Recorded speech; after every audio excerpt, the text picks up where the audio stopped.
Assalamualaikum warahmatullahi wabarakatuh. Kami dari kelompok 4 akan mempresentasikan makalah teknologi pendidikan dengan judul Landasan Falsafah Teori Teknologi Pendidikan.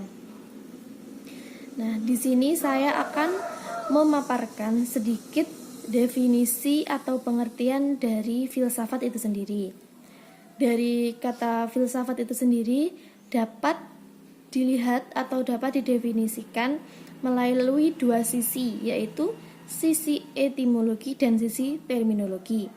Secara etimologi atau secara bahasa, filsafat dalam bahasa Arab biasa disebut dengan falsafah, sedangkan dalam bahasa Inggris dikenal dengan filosofi. Nah, dalam bahasa Yunani, filsafat disebut atau dikenal dengan filosofia. Filosofia itu sendiri terdiri dari kata philos yang artinya cinta atau love dan sophia yang berarti pengetahuan. Dapat dikaitkan atau ditarik kesimpulan kalau filosofia itu adalah cinta pengetahuan.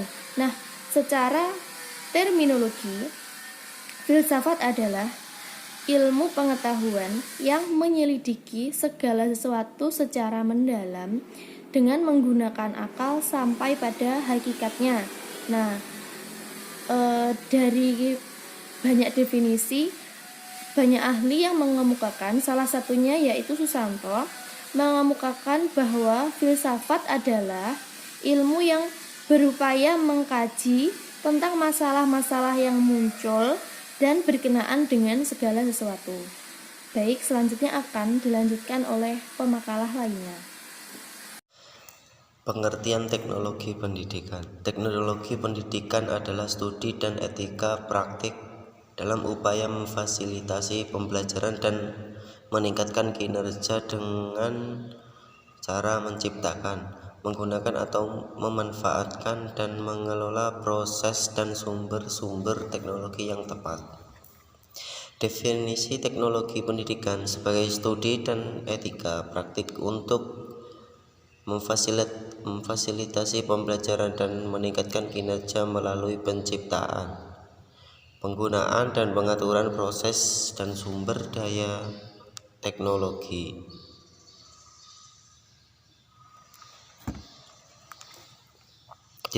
Definisi ini mengalami pembaruan atau pemantapan pada 2008.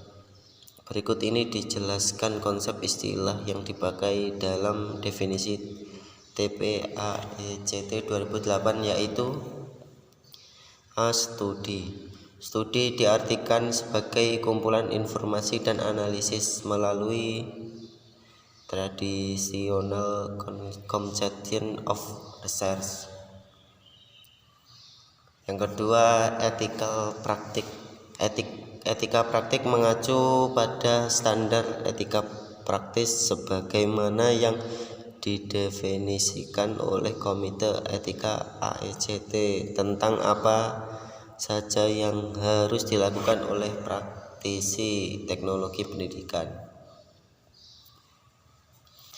Yang ketiga, facilitating hadir sebagai akibat adanya pergeseran paradigma pembelajaran yang memberikan peran dan tanggung jawab lebih besar kepada peserta didik, sehingga peran teknologi pendidikan berubah menjadi pemfasilitasi. Yang keempat, learning atau pembelajaran selain berkenan dengan ingatan juga berkenan dengan pemahaman. Yang kelima, improving berkaitan dengan peningkatan kualitas produk yang menyebabkan pembelajaran lebih efektif. Yang keenam, performance berkaitan dengan kesanggupan peserta didik untuk menggunakan dan mengaplikasikan kemampuan yang baru didapatkannya. Yang ketujuh, creating managing atau penciptaan mengacu pada penelitian teori dan praktek dalam pembuatan materi pembelajaran. lingkungan pembelajaran dan sistem pembelajaran dalam beberapa setting yang berbeda, formal dan non-formal. Housing atau pemanfaatan mengacu pada teori dan praktik yang terkait dengan membawa peserta didik berhubungan dengan kondisi dan sumber belajar. Managing atau pengelolaan berkaitan dengan manajemen perorangan dan manajemen informasi yang mengacu pada masalah pengorganisasian orang-orang dan perencanaan, penyimpanan dan pengelolaan informasi. Yang kedelapan, appropriate atau tepat digunakan untuk menjelaskan kata teknologi yang tepat pada proses dan sumber daya yang menandakan kecocokan dan kesesuaian dengan tujuan pendidikan yang ingin dicapai. Yang kesembilan, teknologi mengandung arti aplikasi sistematis atau ilmu atau pengetahuan yang terorganisir untuk tugas-tugas praktis. Yang ke-10, processes dapat didefinisikan sebagai serangkaian kegiatan yang diarahkan pada hasil yang spesifik. Yang terakhir, resources, sumber daya telah diperluas dengan inovasi teknologi dan dengan pengembangan pemahaman baru mengenai bagaimana alat-alat teknologi dapat membantu peserta didik dalam belajar. Sekian. Saya Syarifah Naziha. Di sini saya akan melanjutkan pembahasan sebelumnya. Di sini saya akan menjelaskan mengenai landasan falsafah teknologi pendidikan. Berdasarkan dari tinjauan falsafah ilmu, sebuah ilmu pengetahuan itu memiliki 3 komponen yang dijadikan sebagai tiang penyangga utama tubuh pengetahuan yang didukungnya. Komponen-komponen tersebut meliputi yang pertama ontologi, dan yang kedua epistemologi, dan yang ketiga aksiologi. Di sini saya akan menjelaskan satu persatu mengenai ketiga komponen tersebut. Yang pertama yaitu mengenai ontologi. Secara istilah ontologi itu ilmu yang mempelajari tentang hakikat yang ada baik mengenai jasmani maupun rohaninya. Dan pandangan ontologi ini secara praktis akan menjadi masalah utama dalam dunia pendidikan, sebab siswa atau peserta didik itu bergaul dengan dunia lingkungannya dan memiliki dorongan yang kuat untuk mengerti sesuatu. Oleh karena itu, peran teknologi pendidikan dalam posisi ini sebagai bagian pengembangan untuk memudahkan hubungan antara siswa dengan dunia lingkungannya. Dan terdapat revolusi yang terjadi dalam dunia pendidikan karena adanya masalah yang tidak teratasi, dan masalah-masalah tersebut dibatasi pada masalah utama yaitu mengenai belajar. Yang pertama, revolusi pertama terjadi saat orang tua atau keluarga menyerahkan sebagian tanggung jawab dalam mendidik anak kepada orang lain yang secara khusus diberi tanggung jawab untuk itu. Namun tidak dapat diketahui secara pasti kapan revolusi pertama ini mulai terjadi. Dan yang kedua, revolusi kedua ini terjadi pada saat guru atau pendidik sebagai orang yang dilimpahi tanggung jawab untuk mendidik. Pengajaran pada saat itu diberikan secara verbal atau lisan, dan sementara kegiatan pendidikannya dikembangkan dengan berbagai ketentuan yang dibakukan.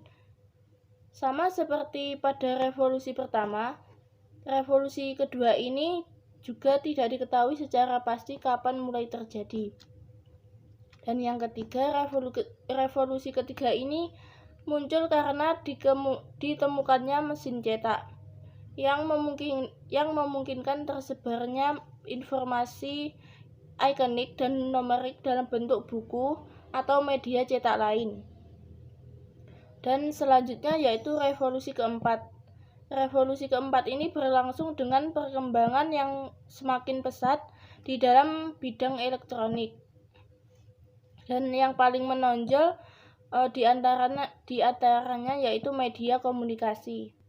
Media komunikasi tersebut meliputi radio, televisi, tip, dan lain sebagainya yang berhasil menembus batas geografis, sosial politis secara lebih intens lagi daripada media cetak. Dan revolusi keempat ini memang wujud yang paling menonjol yaitu mengenai peralatan yang semakin canggih. Dan bagi orang awam, hanya wujud yang tampak inilah yang dianggap sebagai satu-satunya cara yang perlu diamati. Berdasarkan penyebab dan kondisi perkembangan keempat revolusi yang terjadi dalam dunia pendidikan yang sudah saya jelaskan tadi, di mana fokus utamanya yaitu pada masalah belajar, yang dapat disederhanakan yaitu pada awalnya guru memang menghadapi anak didiknya dengan bertatap muka langsung dan guru bertindak sebagai satu-satunya sumber untuk belajar. Dan perkembangan selanjutnya yaitu guru menggunakan sumber atau media lain berupa buku yang ditulis oleh orang lain, atau dapat dikatakan bahwa guru membagi perannya dalam menyajikan ajaran kepada sejawat lain yang menyajikan pesan melalui buku. Dalam perkembangan selanjutnya, media komunikasi mampu menyalurkan pesan yang dirancang oleh suatu tim yang terpisah dari guru atau langsung diberikan kepada anak didik tanpa dapat dikendalikan oleh guru. Jadi, dari penjelasan tadi dapat disimpulkan bahwasanya dari perkembangan revolusi yang terjadi, tujuan pendidikan inilah yang harus menentukan sarana apa saja yang akan dipergunakan, atau dengan kata lain, media komunikasi menentukan pesan yang perlu dikuasai. Dan komponen yang kedua yaitu epistemologi. Epistemologi berasal dari bahasa Yunani yaitu epistem atau pengetahuan dan logos yang artinya ilmu. Menurut M. Arif, ia berpendapat bahwa epistemologi yaitu asas mengenai cara bagaimana materi pengetahuan itu diperoleh dan disusun menjadi suatu tubuh pengetahuan. Dan komponen yang ketiga yaitu mengenai aksiologi. Menurut M. Arif Seni, aksiologi yaitu merupakan asas dalam menggunakan pengetahuan yang diperoleh dan disusun dalam pengetahuan tersebut. Landasan kebenaran atau landasan aksiologi teknologi pendidikan perlu dipikirkan dan dibatasi terus-menerus. Mungkin cukup sekian yang dapat kami sampaikan. Apabila ada kurang lebihnya kami mohon maaf yang sebesar-besarnya. Wabillahi taufiq wal hidayah. Wassalamualaikum warahmatullahi wabarakatuh.